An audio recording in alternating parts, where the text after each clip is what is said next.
Hi, I'm Greg, and today I'm joined by Liam from A Shot of Wildlife, and we've come down to Hickling Broad. Now, we are going to try to find and film as many rare, elusive and interesting species as possible. Let's go. Let's go. The east of England is home to the county of Norfolk. One of Norfolk's most famous landmarks are its Broads. This national park covers 303 square kilometres and is a network of lakes and rivers containing fens, marshes, woodland and wetland areas.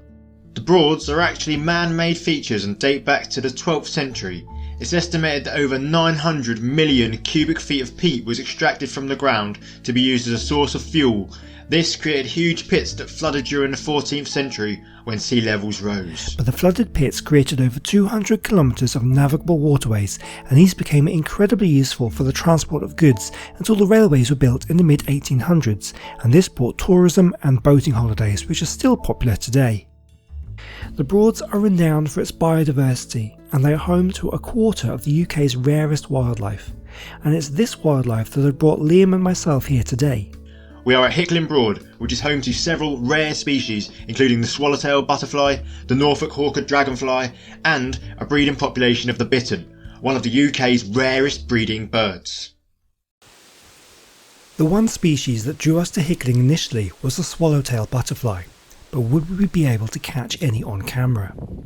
As we began a walk around the Broad, we kept a keen eye out for anything interesting we might see, but it was our ears that led us to our first find of the day.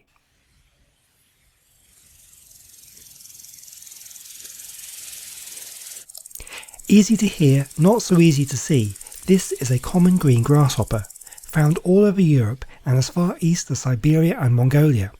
It makes its song by rubbing together its hind legs with its wings. It does this to attract a mate. Still hoping to catch a glimpse of the swallowtail, we carry on. Before long we came across a bird hide and we settled in to see what we could see.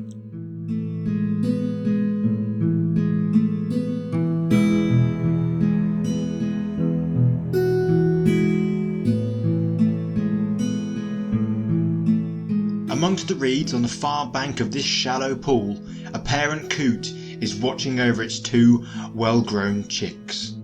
Coots are a strange looking bird. The adults are completely black, aside from a white beak and a prominent white growth at the front of their heads. This growth is known as a facial shield and is thought to act as a signal of the bird's fitness and health. The young birds do not have this shield, and the feathers on their chest are a lighter grey colour. Another interesting feature of the coot is its partially webbed feet. These are really large and seem to be quite disproportionate to their bodies. Coots are not the only resident of Hickling's reed beds. Here, on an island covered in short grass, is a lapwing. Lapwings are a medium-sized wading bird with a striking crest on top of its head. From a distance they appear to be black and white, but if you take a closer look you will see that the black is actually a pearlescent greeny colour. They get their name from the way they fly. Their short, stumpy wings are not very powerful, which results in a slow, undulating, seemingly purposeless flight. Although this one is all alone, they are usually seen in small groups and can be heard calling out to each other. Their call consists of two high-pitched whistles that gives them their nickname, the peewit.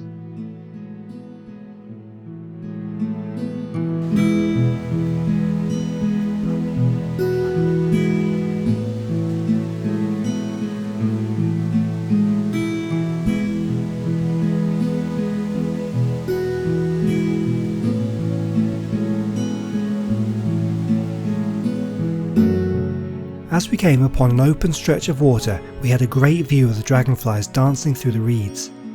Hickling Broad is one of the few places you can see the very rare Norfolk Hawker. We'd spotted them a few times throughout the day, but always a little too far away and too fast for us to capture on camera. Here we thought we'd found the perfect place. However, it wasn't the Norfolk Hawker we could see. What we have here are 4 spotted chasers. This dragonfly gets its name from the 4 dark spots on its wings. Common throughout the British Isles, it can be found at the margins of shallow ponds and lakes which have a good emergent vegetation and some open water. The males are very aggressive and will defend their territory from the males of the same species. The adults are very skilled flyers and are adept at catching airborne prey such as gnats, mosquitoes and midges. They mate in the air also, and the female will lay her eggs on floating vegetation. The larvae feed on other aquatic insect larvae and tadpoles as they develop over a 2-year period.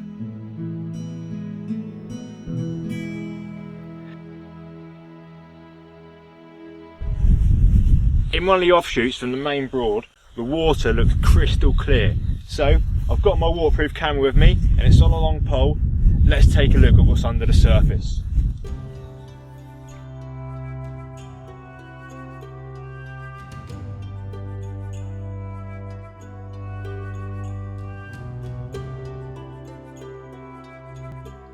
In the UK, there are 38 species of native freshwater fish, many of which are resident in the Broads National Park.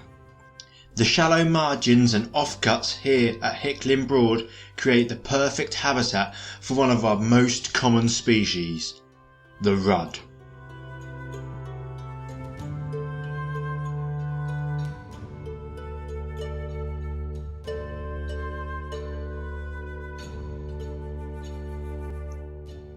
The rudd is a small, streamlined fish with orangey red fins. They appear to have a green colouring when viewed from above, but have a silver to golden colour when viewed from beneath the surface. These fish here are all around 15 centimetres long, but rudd can grow to more than double this length. It is not just a coincidence that all of these fish are around the same size. This means that no individual fish stands out from the rest of them, making it harder for a predator to select a prey.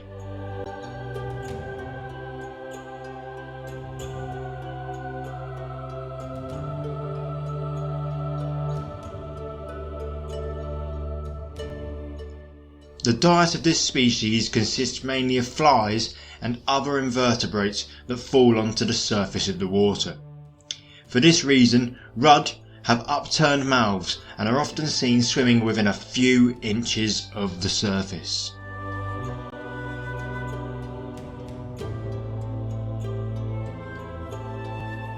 In the summer months, rudd move into warmer, shallower water to spawn. This occurs amongst aquatic vegetation. The males chase the often larger females until they release the eggs, which are then externally fertilised. The eggs take less than 2 weeks to hatch, and each female can lay more than 100,000 eggs at a time.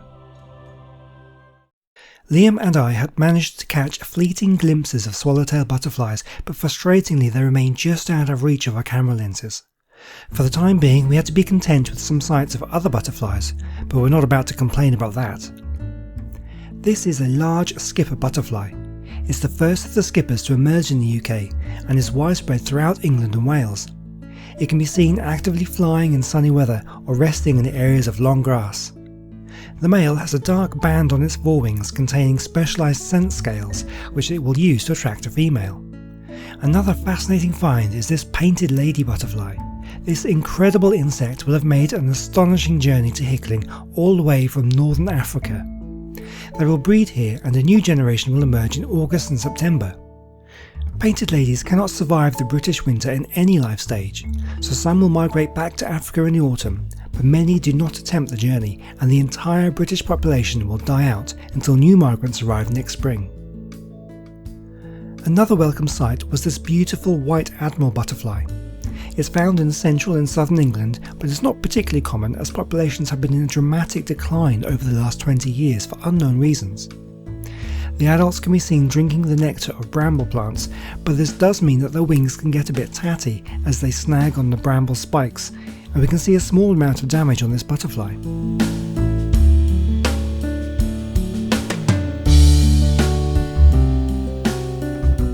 This particular specimen seemed extremely camera shy. It had a crowd of people surrounding it hoping for a glimpse of its beautiful black and white wings, which it mostly refused to open.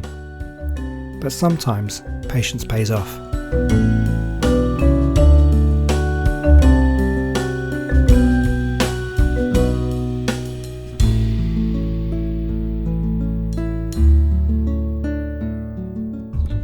So we've spotted some caterpillars over here, and there are hundreds all over this area on the nettles. We think these are the peacock butterfly caterpillars, and if you take a closer look at these, you'll be able to see some of the distinctive markings on here. When the caterpillar of the peacock butterfly hatch, they build a communal web near the top of their food plant, which is this common nettle. They will emerge from the web to feed and bask in the sun. As they grow, they move on to other plants and leave behind these webs, which are filled with shed larval skins and droppings.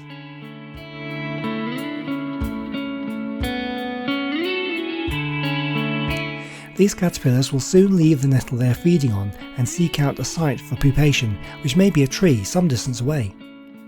There they will pupate for 2 to 4 weeks, emerging as an adult in late July or early August.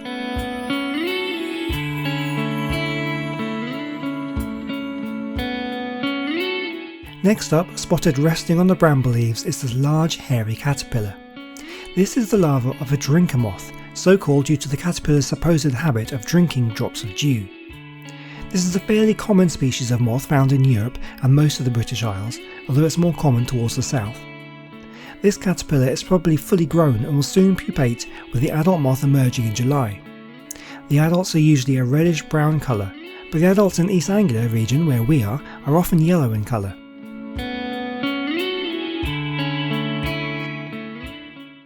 It felt like we were closing in on the swallowtail butterflies, but there were some more surprising invertebrates to be discovered first. 2 species of longhorn beetle were on display today. The first is a spotted or black and yellow longhorn beetle. This is one of the most common longhorns in England and Wales, but it is rare in Scotland. The larvae will feed on rotting wood and will take 2 to 3 years to develop. The adults feed on pollen, favouring flowers of brambles, dog rose and hawthorn.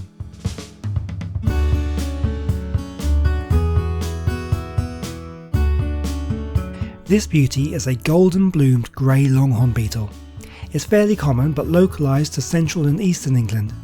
Unlike many longhorn beetles, its larvae don't eat rotten wood, but instead feed upon various plants including hogweed, thistles and nettles, where they will develop inside the stems. The adult beetles will also feed on these plants.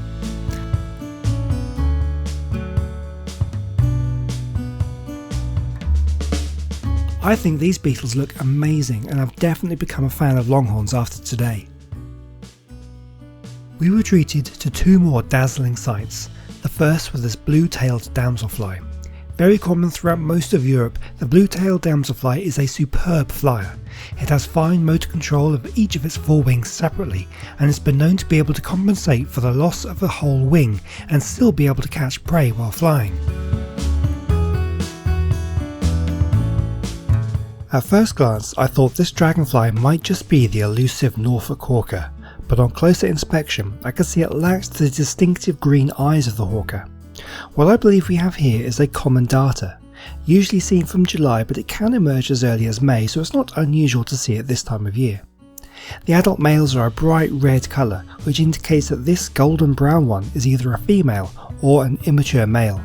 As its name suggests, the common darter is a very common species and can be seen breeding in all sorts of water bodies.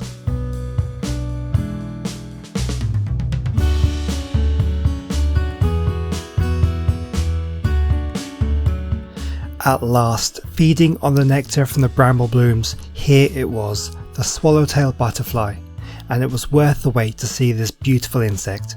It's one of the UK's rarest butterflies. It's a specialist of wet fenland and is only found breeding here in the Norfolk Broads, although the adults have been known to migrate to other parts of southern England or even further afield. The swallowtail is also the largest butterfly found in the UK and will emerge from their overwintering chrysalises from May to mid-July. It uses its swallow-like tail and bright red eye spots to confuse predators into thinking it has 2 heads.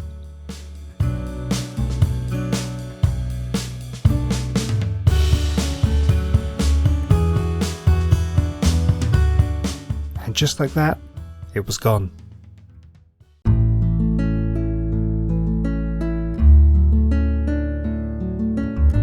Sometimes with the abundance of species in the UK, it can be easy to overlook those that are more common. Love them or hate them, the grey squirrel has been living wild in this country for less than 150 years, and yet they are one of our most frequently seen and recognised animals.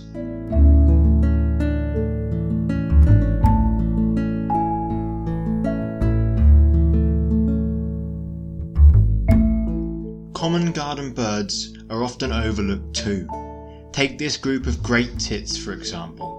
With their mix of greens, whites, yellows and their striking black hoods, they bring a flurry of colour and activity wherever they go.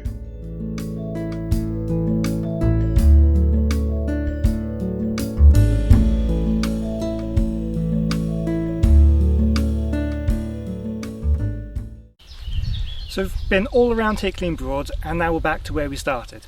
We've both managed to see loads of new species that we've never seen before, and what a wonderful day to be outside. Unfortunately that's all we have time for today, but I really hope you've enjoyed the footage, and please do check out Liam's channel, A Shot for Wildlife. I will leave a link to it in the description. As if you did enjoy it, please do subscribe, leave a like, leave us a comment. Thanks for watching. See you next time. I think that was good. We got it on.